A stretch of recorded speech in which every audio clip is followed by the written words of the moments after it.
O que mais podemos fazer por Brasil, que mais podemos fazer por os pacientes e isso é muito importante para nós. E para uma empresa como Roche Diagnóstica que tem uma liderança no mercado.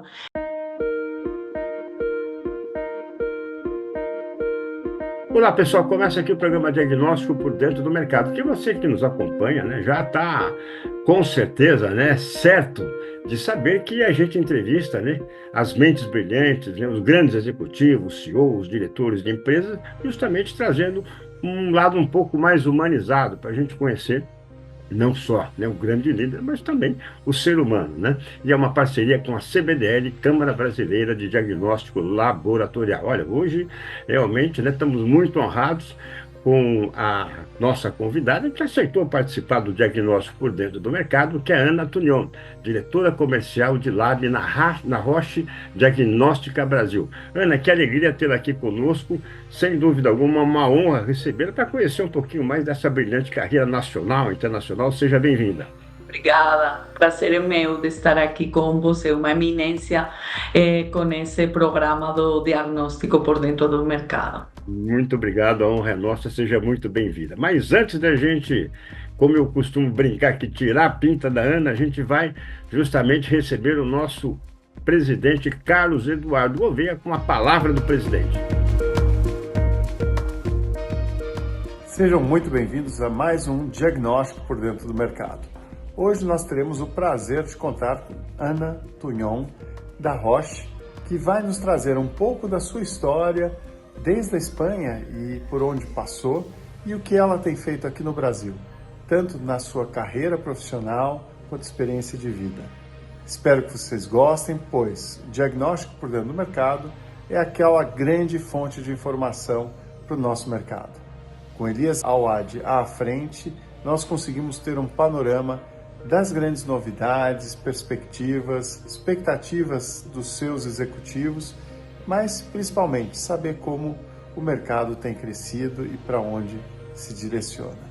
Espero que vocês gostem, compartilhem com seus amigos e até a próxima. Obrigado, então, ao Carlos Eduardo Gouveia. Ana, queria que você também comentasse um pouquinho da importância de as empresas terem uma entidade como a CBDL e também dessa parceria, desse trabalho ao lado do Carlos Gouveia. Para nós é muito importante, porque formar parte de uma instituição como a CBDL permite colocar em valor o diagnóstico, independentemente do que nós fazemos como empresas para tentar fornecer mais soluções, fornecer aos pacientes, precisamos de um ente acima para defender também o uso de diagnóstico, e isso é muito claro. Aqui no Brasil sempre falamos disso nas nossas reuniões internas e dentro da CBDL, como podemos, já que os 70% das decisões são tomadas em base a um diagnóstico, mas só é investido o 0,5% da verba total da saúde. Nossa, parece que é algo estranho aí que temos que fazer, e a CBDL ajuda a isso. Então, para nós é muito importante formar parte da CBDL, colaborar com eles. Trabalhamos em diferentes grupos de trabalho, temos colegas aqui dentro da Roche que estão em grupos de trabalho, então para nós é muito importante sempre. Com certeza é um trabalho de parceria brilhante, né, entre as organizações da CBDL, sem dúvida alguma. Agora, Ana, a gente começa aqui querendo justamente saber um pouco da história pessoal, né, dos nossos convidados, das nossas convidadas. Então, a primeira pergunta é, fala um pouquinho, né, da sua biografia. Queremos conhecer um pouquinho da tua história. Sim, eu sou Ana Tunion, sou espanhola, sou farmacêutica também, com muita honra gosto de falar que sou farmacêutica porque eu amo a minha carreira e a minha profissão. E eu tenho 45 anos e tenho 21 anos dentro da Roche. Então, eu tenho também a Roche dentro do meu coração, assim.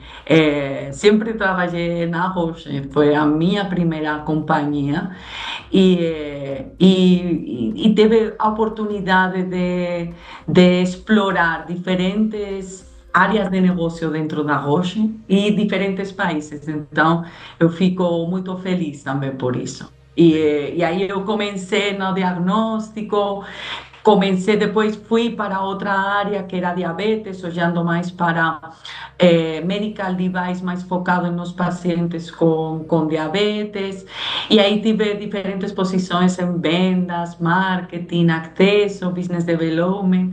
E depois, em 2019, eu fui da Espanha, comecei trabalhando na filial espanhola da Roche Diagnóstica, para Panamá, para trabalhar no Panamá, e foi uma experiência muito rica também trabalhar em Centro-América e Caribe, porque pude conhecer mais de 13 países que tínhamos aí, Centro-América e Caribe, um cluster de países, 13 países com culturas muito diferentes, English Caribbean, Caribe espanhol, também a Colômbia, que depois liderei, então, na área de diabetes. Então, para mim foi uma experiência muito rica, tanto profissionalmente falando, como pessoalmente falando. E desde 2023 estou aqui no Brasil, ao começo liderando a parte de diabetes, a unidade de diabetes, e agora como diretora comercial na diagnóstica. E Brasil, um país incrivelmente rico em cultura,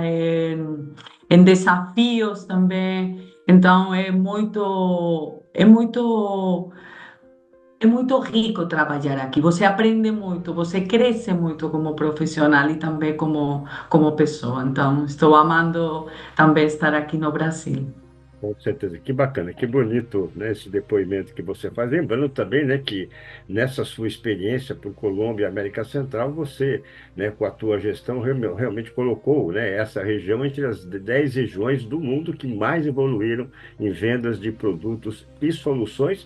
E como você falou bem, Ana, você veio da Europa, né, e essa parte, né, da América, né, uma parte mais caliente, né, com o povo mais emocionado, né, que se magoa mais fácil, enfim. Então, como é que esse modelo de gestão diferente, né, acredito eu, né, que dentro do europeu um pouco mais direto, mais, né, objetivo na conversa, e aqui tendo que dar um pouco mais de volta para chegar no objetivo final.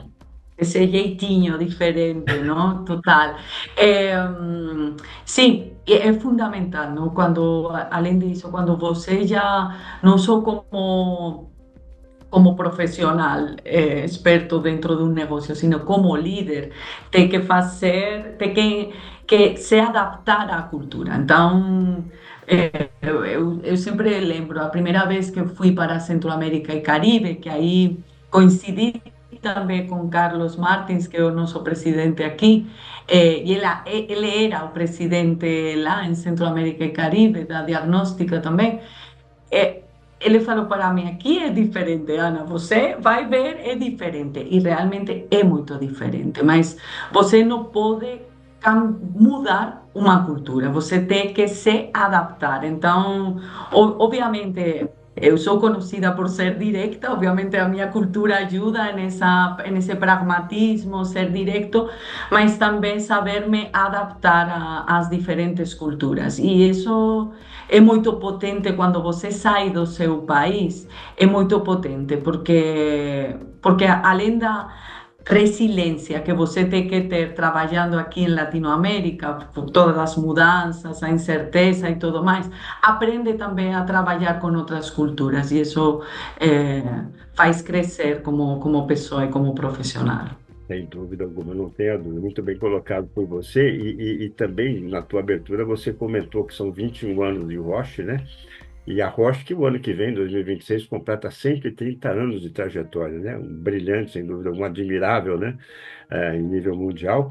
Então, eu queria te perguntar, assim, como é que você consegue, né? Porque muitas vezes a pessoa acha que para mudar um pouco, né, a trajetória, a carreira, ela tem que também, né, fazer, né, se alternar a empresa. Tem que sair de uma empresa para ir para outra para fazer essa mudança.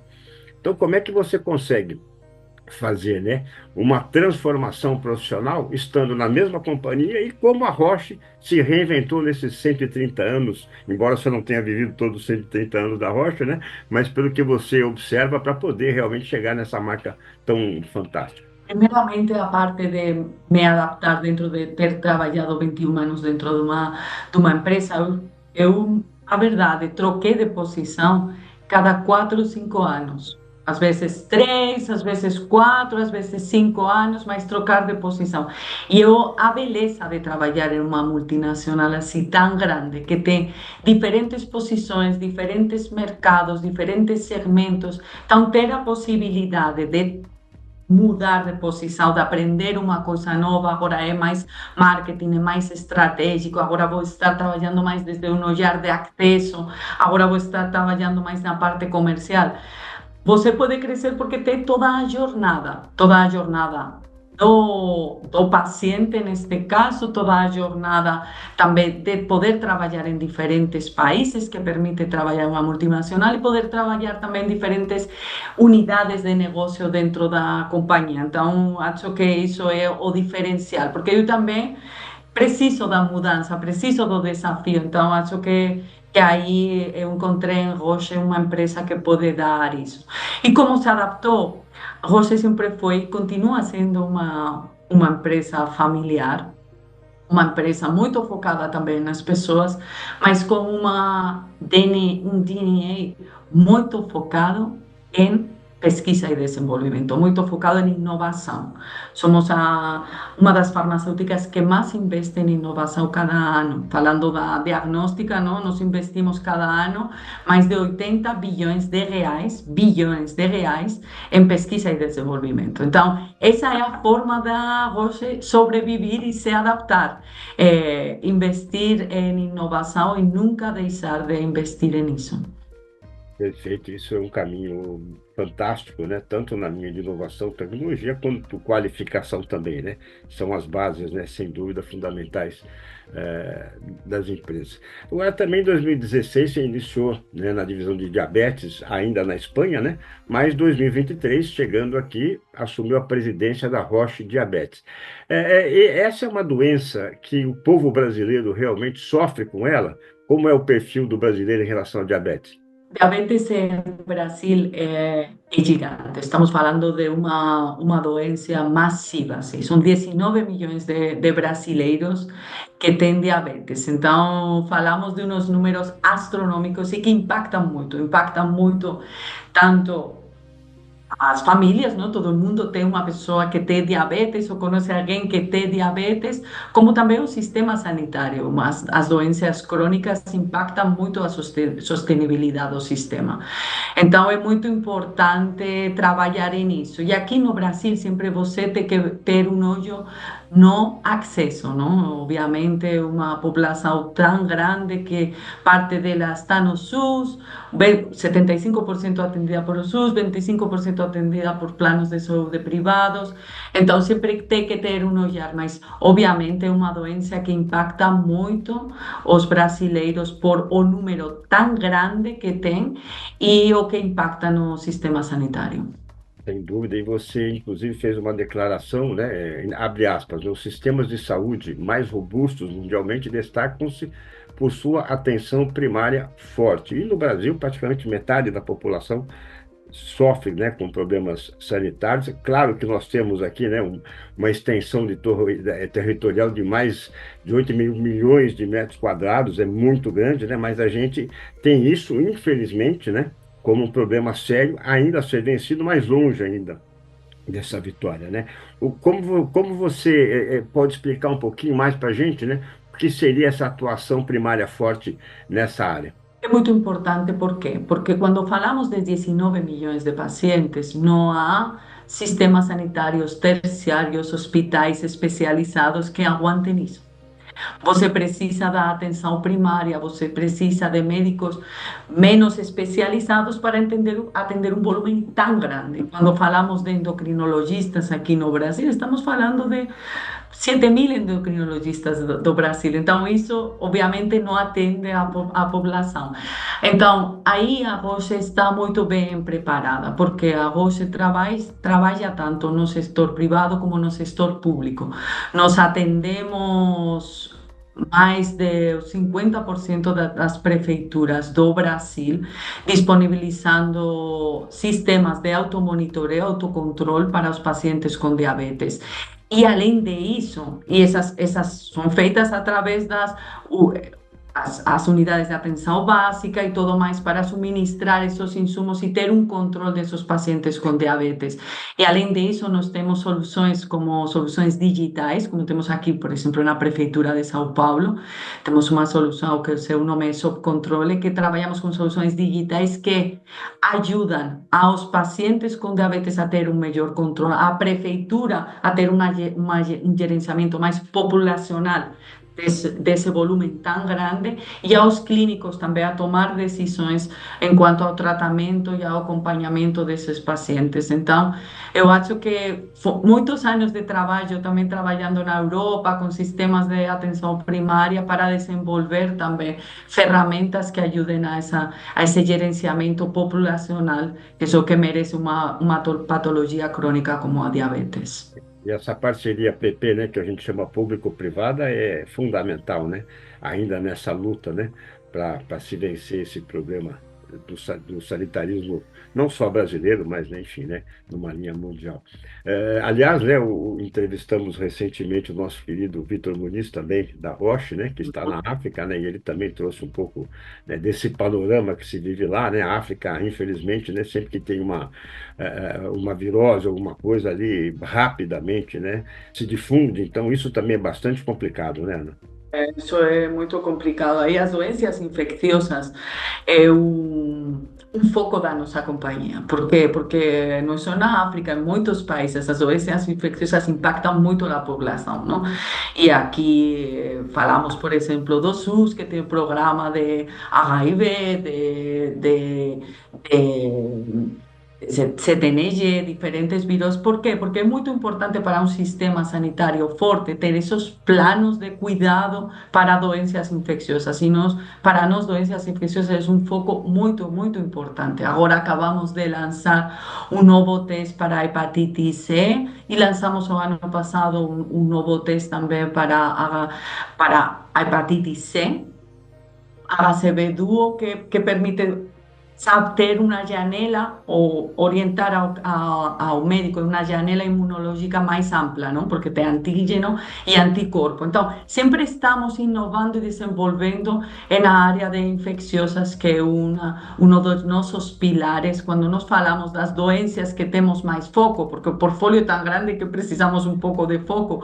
Falamos de doenças infecciosas, falamos de oncologia, falamos de doenças cardiovasculares. Então, forma parte do nosso foco estratégico.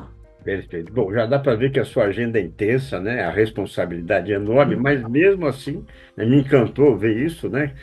Você ainda atua como mentora na Leadership, que é uma iniciativa de mentoria para Ah, mulheres na indústria farmacêutica. Então, conta um pouquinho, né, sobre a Leadership, em especial sobre essa sua atividade, né, de mentoria para as mulheres na indústria farmacêutica.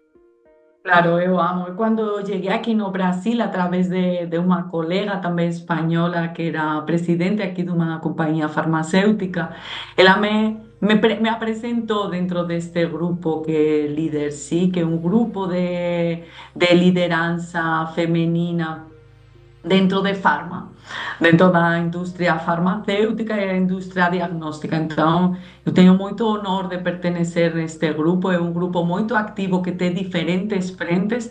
Eu estou participando na frente mais de mentoria para como nós, líderes femininas de farma, podemos acompanhar a outras líderes que ainda estão começando, que estão dentro do caminho, fazendo isso, fazendo mentoria, sendo um role model para elas. Eu acredito muito nisso. Ninguém, eh, faz muito tempo atrás, visualizava mulheres na liderança como se visualizam agora. E isso é graças a que outras mulheres mostram exemplo para outras mesmas. Então é muito gratificante também participar deste grupo e agregar com algumas mentorias, nos pequenos tempos que eu tenho, pequenas mentorias para colegas da indústria farmacêutica. Exatamente. Agora, respeitando todo o sigilo da conversa, né, porque a mentoria exige, né, um sigilo do que é tratado ali, mas se você puder externar um pouco sobre isso, né, qual é o ponto que mais realmente, né, incomoda a mulher né, dentro dessa linha, né, da liderança na indústria farmacêutica, ou, claro, né, estamos falando da indústria farmacêutica, mas é algo, né, que envolve o mercado em geral, né? Mas quais são os pontos que mais realmente afetam a mulher nessa luta da liderança? O que mais aparece dentro das mentorias, tanto as mentorias que eu faço aqui dentro da Roche como fora para líderes, sim, o que mais aparece em todas é a falta de segurança da mulher. Eu percebo isso muito. A mulher sempre duvida de se ela estará pronta, de se ela vai poder fazer. Coisas que muitas vezes, e acontece muito, não? Muitas vezes acontece dentro da carreira profissional, quando você dá uma nova posição, uma nova posição mais elevada, um cargo maior para muitas vezes, generalizando, mas acontece para o homem fala, ok, eu estou preparado, estou pronto, tudo bem. Quando você fala para uma mulher, ai, não sei se eu vou poder, se eu vou estar pronta, se vou ter que fazer isso, vou ter que fazer isso outro. Então, eu acho que ajuda também a dar elas precisam reafirmar o poder das mulheres, o poder delas, a autoconfiança em si mesmas. Eu acho que é algo que precisa ser trabalhado ainda na mulher e isso é o que mais aparece em todas as conversas com as novas mulheres que estão aspirando à liderança. Excelente, viu? Excelente que esse ponto que você traz, porque sem dúvida alguma, né, a autoconfiança provoca segurança e daí para frente as nossas ações, né? Então, a gente tem que estar muito seguro, né, e confiante daquilo que vai fazer ou daquilo, ou de onde pretende chegar, sem dúvida Ou alguma. das decisões que eu tenho que tomar, não? Essa tomada de decisão é muito importante. Então, Muito bom. Por falar em liderança, né, principalmente, né, sobre preparar pessoas, construir confiança e compartilhar responsabilidades. Palavras suas, hein? Então, explica para a gente um pouco sobre esse modelo de liderança. eu confio muito nas pessoas e eu acho que é muito importante trabalhar no dia a dia com transparência. Para mim, a transparência é um dos valores mais importantes e dá esse passo de confiança. Não? Eu confio nas pessoas, então tento ser o mais transparente possível e espero isso das pessoas, não a transparência. E também assumir responsabilidades, não por eu ser líder, tenho que eu assumir todas as responsabilidades. As pessoas dos times têm que assumir cada vez mais responsabilidades, para isso precisam de autonomia, para isso precisam de ter boas ferramentas, de estar bem formadas para essa tomada de decisão. Então, eu acho que essa assumir responsabilidades forma parte de todos e é um trabalho que eu faço com os meus times também, de como podemos trabalhar mais isso, dar mais autonomia, sendo muito transparentes, trabalhar nos skills dessas pessoas, nas habilidades das pessoas para estar prontas para a tomada de decisão e assumir mais responsabilidades. Eu acredito muito nisso, esse estilo de liderança que me levou até aqui e acredito nisso muito para também ter organizações mais sustentáveis, não? O peso da responsabilidade não pode estar sobre uma pessoa, duas pessoas, tem que ser compartilhada. Então, Perfeito. E sem dúvida alguma, né, em posições de liderança, tem que se pensar, né, no todo, né, na empresa e no todo, sem dúvida alguma, né? E pelo também, né, que eu vi dentro das suas palavras de forma de pensar e de agir, né, existem algumas características necessárias para vencer na carreira e na vida, né? Então, vou também abrir aspas aqui com palavras suas: empatia é essencial. Precisamos entender as necessidades dos outros, tanto da equipe quanto dos parceiros. Transparência também é um valor importante, assim como autenticidade. Então, por favor, né, discorre um pouquinho sobre esse tema.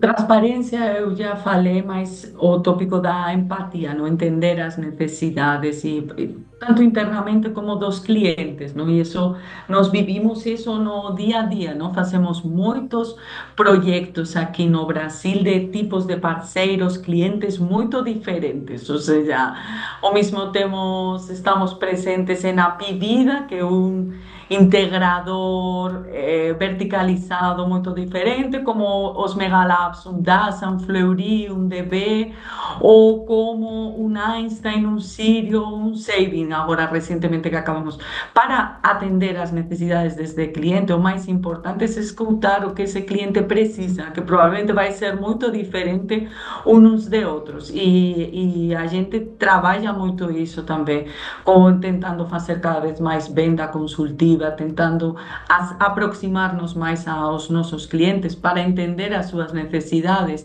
E aí, com as nossas soluções, porque o portfólio é tão amplo que temos que criar esses projetos à medida e com as nossas soluções fazer o que eles precisam. Se eles precisam ter mais cobertura, se eles precisam ter, aumentar a produtividade dos seus laboratórios, se eles precisam ser mais competitivos no mercado. Então, esse é o trabalho do dia a dia que nós fazemos com os nossos parceiros e também temos também que entender também com os nossos times o que precisam e o que não. Então, eu acho que a empatia é um valor chave para o sucesso.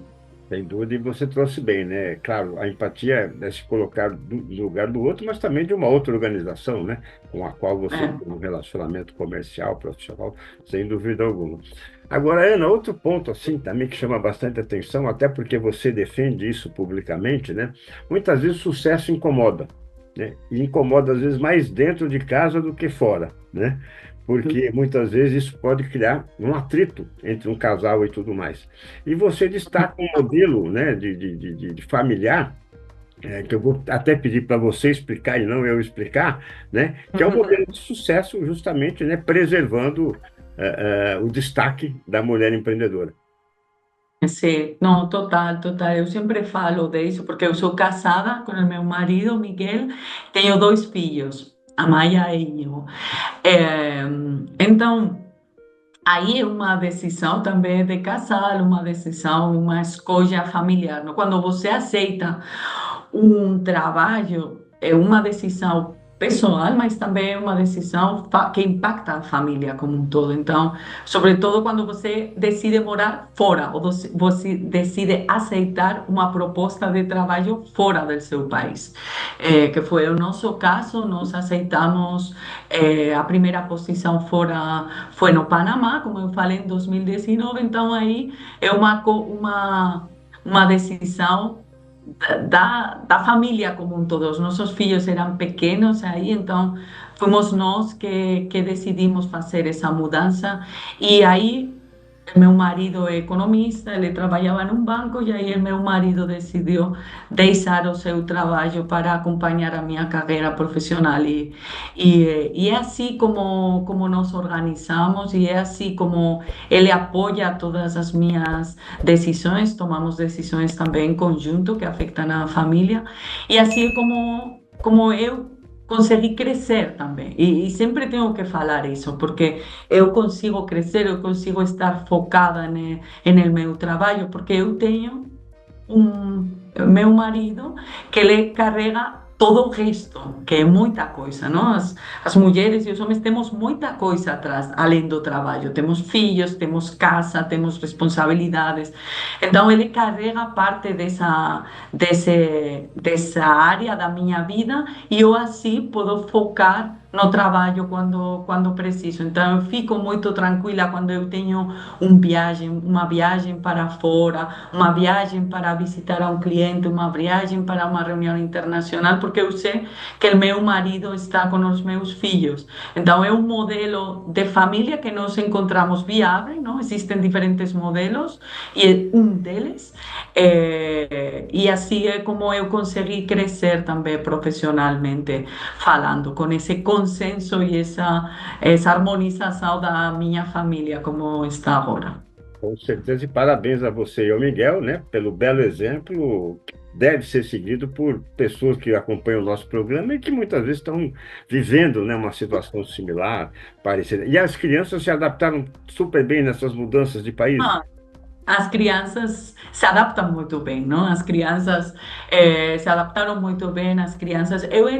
Para mim, para meu marido, este modelo também de vida e este modelo profissional é um presente para os nossos filhos. Nós acreditamos nisso, porque eles desde muito pequenos são capazes de aprender outras línguas, de aprender outras culturas, outros modos de vida. Então, para nós é muito importante porque isso faz o que nós acreditamos faz a sua cabeça também se ampliar, não? E pensar uma forma, ter uma forma diferente de pensar. É muito diferente a como nós fomos educados, que morávamos em uma cidade, sempre lá, com os mesmos colegas da escola e tudo mais. É muito diferente, mas acreditamos que é um presente também para eles este tipo de vida e eles se adaptam super bem. Amam o Brasil agora. Tenha dúvida. Mas também, né? Pão de queijo, brigadeiro, caipirinha, É isso. feijoada conquista qualquer um, né, Ana? É isso, não, ele também, quando, que você mais gosta do Brasil? O açaí, o pão de queijo, sim, Brasil é fácil também para se adaptar, tenho que Com falar. certeza. Realmente são os braços, tanto aqui, né? Eu vim de descendentes de árabes, japoneses, alemães, enfim, né? Os espanhóis. Isso, O Brasil realmente abre os braços, né? Para a comunidade obrigada. mundial.